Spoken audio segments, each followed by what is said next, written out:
Hello boys and girls, this is Mr. Soul. Welcome back for another lesson of biology. Today we are going through lesson 36 of chapter 15, Pupil Regulation. Before you start watching the video, remember to like and subscribe my channel and also share the video to your classmates. Let's start. The amount of light entering the eye can be controlled by changing the size of the pupil, 瞳孔. The size of the pupil can be controlled by the action of iris. Did you remember the case of Miss Chen?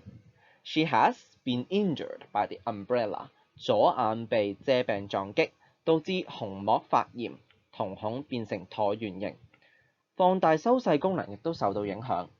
Obviously, something has gone wrong in her iris, leading to a different pupil shape. Now, the thing is, let's take a look at how your iris can cause the pupil to change. The iris helps to change the size of the pupil. Let's take a look. In the dark, the pupil becomes very big, while in the daytime, the pupil becomes very small, and the size is controlled by the iris. In the bright light, the pupil size is a lot smaller, while in the dim light, the pupil size is bigger. Why? This is because in the bright light, pupil constricts. It helps to reduce the amount of light entering your eye and damaging your photoreceptors in the retina.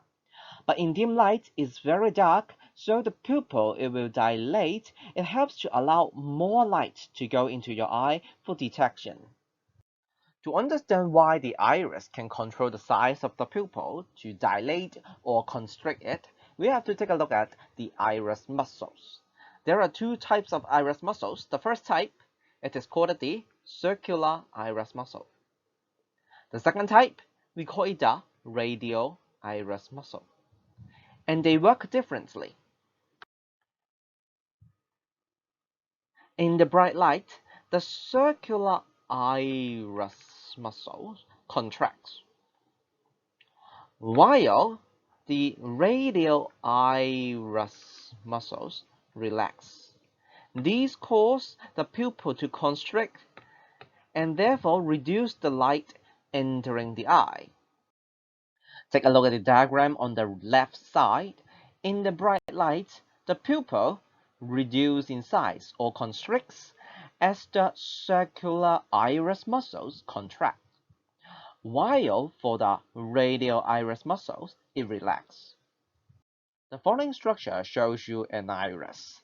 The purple drawing shows you the circular iris muscles, while the blue drawing shows you the radial iris muscles. In the dim light, the circular iris muscles this time relax, while for the radial iris muscles, it contracts, and this causes the pupil to dilate and more light can enter the eye.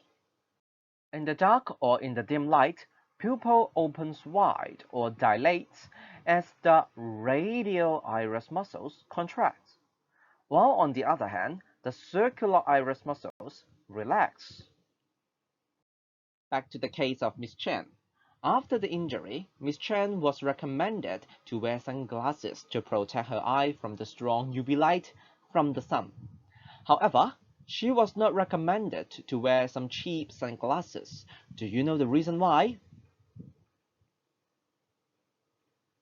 This is because when Miss Chen was wearing the cheap sunglasses, her eye will have the pupil dilated, increase in the size. Because the light intensity decrease is dimmer, the pupil is wide open. However, if the cheap sunglasses cannot block the UV light with the wide open pupil, the UV light will go directly into Miss Chen's eye, and this is going to lead to even more damage on her photoreceptors, even more damage on her eye and vision detection. Therefore, she has to wear some high quality sunglasses, not only to reduce the light intensity, but also to block the UV light at the same time.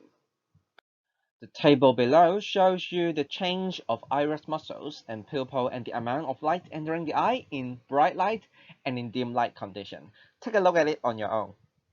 That's it for the video about the pupil regulation. I will see you in the next video. Bye bye.